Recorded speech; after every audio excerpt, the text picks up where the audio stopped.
باجوڑ کی تحصیل سالارزئی کے پاک افغان سرحدی علاقے تبستہ لاتائی میں 15 مارچ کو افغان فورسز کا سول آبادی پر مارٹر حملہ، 4 افراد شہید، چاروں مقتولین بھائی تھے۔ افغانی جارحیت کے نتیجے میں شہید ہونے والوں میں ساجد، ایاز، ریاض اور معاذ شامل ہیں۔ پاک فوج کے ہاتھوں ہزیمت اٹھانے کے بعد افغان طالبان نے سول آبادی پر حملے شروع کر دیے۔ پاکستان کی مسلح افواج افغان طالبان کے بزدلانہ حملوں کا منہ توڑ جواب دے رہی ہیں۔ باجوڑ کی تحصیل سالارزئی کے پاک افغان سرحدی علاقے تبستہ لتائی میں 15 مارچ کو افغان فورسز کا سول آبادی پر مارٹر حملہ، 4 افراد شہید، چاروں مقتولین بھائی تھے۔ افغانی جارحیت کے نتیجے میں شہید ہونے والوں میں ساجد، ایاز، ریاض اور معاذ شامل ہیں۔ پاک فوج کے ہاتھوں ہزیمت اٹھانے کے بعد افغان طالبان نے سول آبادی پر حملے شروع کر دیے ہیں۔ پاکستان کی مسلح افواج افغان طالبان کے بزدلانہ حملوں کا منہ توڑ جواب دے رہی ہیں۔ باجوڑ کی تحصیل سالارزئی کے پاک افغان سرحدی علاقے تبستہ لتائی میں 15 مارچ کو افغان فورسز کا سول آبادی پر مارٹر حملہ، 4 افراد شہید ہو گئے، چاروں مقتولین بھائی تھے۔ افغانی جارحیت کے نتیجے میں شہید ہونے والوں میں ساجد، ایاز، ریاض اور معاذ شامل ہیں۔ پاک فوج کے ہاتھوں ہزیمت اٹھانے کے بعد افغان طالبان نے سول آبادی پر حملے شروع کر دیے ہیں۔ اسی سے متعلق مزید جانتے ہیں deputy bureau chief Ghazala Noreen سے۔ جی غزالہ، بتائیے گا اس سے متعلق۔ باجوڑ کی تحصیل ہے سالارزئی، جس میں پاک افغان سرحدی علاقہ ہے تبستہ لتائی، جہاں پہ 15 مارچ کو افغان فورسز نے پاکستان کی سول آبادی پر مارٹر حملہ کیا، جس کے نتیجے میں 4 افراد شہید۔ گولہ باری سرحد پار افغانستان سے کی گئی، جس کے باعث گولہ ایک رہائشی مکان پر آ کر گرا۔ اس واقعے کے نتیجے میں گھر میں موجود 4 افراد موقع پر ہی شہید ہو گئے اور چاروں مقتولین آپس میں بھائی تھے۔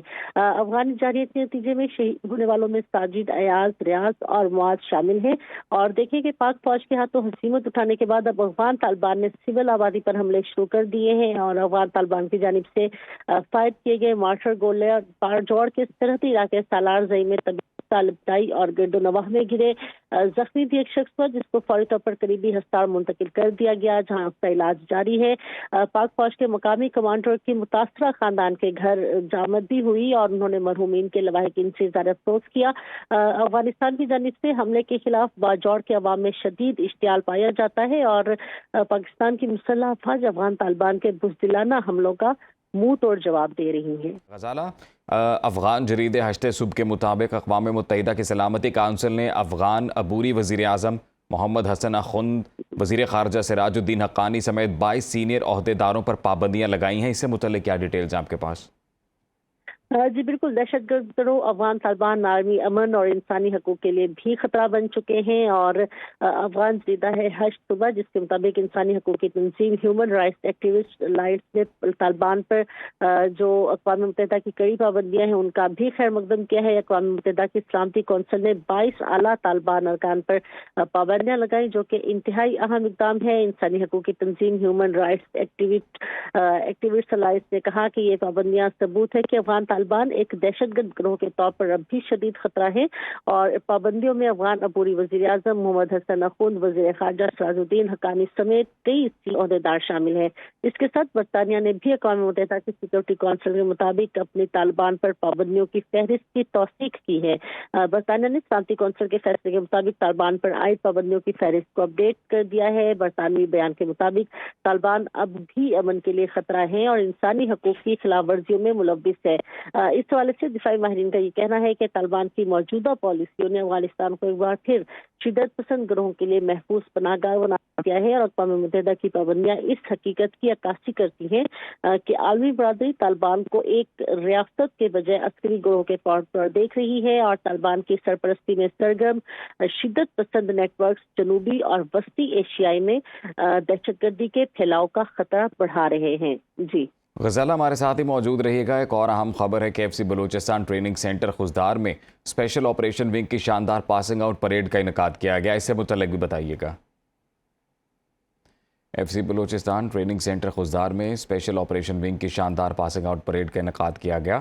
ریکروٹس نے بلوچستان کی خدمت، امن اور دہشت گردی کے خاتمے کے عزم کا اعادہ کیا۔ آئی جی ایف سی نے نمایاں کارکردگی دکھانے والے ریکروٹس میں انعامات بھی تقسیم کیے۔ F C Balochistan training centre Khuzdar میں اسپیشل آپریشن ونگ کی شاندار پاسنگ آؤٹ پریڈ کا انعقاد کیا گیا۔ ریکروٹس نے بلوچستان کی خدمت، امن اور دہشت گردی کے خاتمے کے عزم کا اعادہ کیا۔ IGFC نے نمایاں کارکردگی دکھانے والے ریکروٹس میں انعامات تقسیم کیے۔ FC Balochistan training centre Khuzdar میں اسپیشل آپریشن ونگ کی شاندار پاسنگ آؤٹ پریڈ کا انعقاد کیا گیا۔ ریکروٹس نے بلوچستان کی خدمت، امن اور دہشت گردی کے خاتمے کے عزم کا اعادہ کیا۔ IGFC نے نمایاں کارکردگی دکھانے والے ریکروٹس میں انعامات بھی تقسیم کیے۔ FC Balochistan training centre Khuzdar میں اسپیشل آپریشن ونگ کی شاندار پاسنگ آؤٹ پریڈ کا انعقاد کیا گیا۔ ریکروٹس نے بلوچستان کی خدمت، امن اور دہشت گردی کے خاتمے کے عزم کا اعادہ کیا۔ IGFC نے نمایاں کارکردگی دکھانے والے ریکروٹس میں انعامات تقسیم کیے۔ FC Balochistan training centre Khuzdar میں اسپیشل آپریشن ونگ کی شاندار پاسنگ آؤٹ پریڈ کا انعقاد کیا گیا۔ مزید تفصیلات بتائیں گی غزالہ نورین۔ غزالہ بتائیے گا۔ FC Balochistan south training centre Khuzdar میں اسپیشل آپریشن ونگ کی 8ویں پاسنگ آؤٹ پریڈ تھی اور شاندار پاسنگ آؤٹ پریڈ کا انعقاد کیا گیا۔ پاسنگ آؤٹ میں 172 ریکروٹس اسپیشل آپریشن کی ٹریننگ مکمل کر کے فارغ التحصیل ہوئے ہیں اور اسپیشل آپریشن ونگ جدید جنگی ٹیکٹکس اور گوریلا وارفیئر مہارتوں سے لیس FC بلوچستان کی اسپیشل فورس ہے۔ IGFC بلوچستان ساؤتھ نے پریڈ کے اعلیٰ معیار کو سراہتے ہوئے تربیت مکمل کرنے پر ریکروٹس کو مبارکباد پیش کی اور ریکروٹس نے FC بلوچستان ساؤتھ میں شامل ہو کر بلوچستان کی خدمت، امن اور دہشت گردی کرنے کے عزم کا اعادہ بھی کیا۔ تقریب میں پاس آؤٹ ہونے والے ریکروٹس نے اپنی تربیت اور مہارتوں کا عملی مظاہرہ بھی پیش کیا اور تقریب کے اختتام پر IG بلوچستان نے نمایاں کارکردگی دکھانے والے ریکروٹس میں انعامات بھی تقسیم کیے۔ جی بہت شکریہ آپ کا غزالہ نورین، آپ نے تفصیلات سے آگاہ کیا۔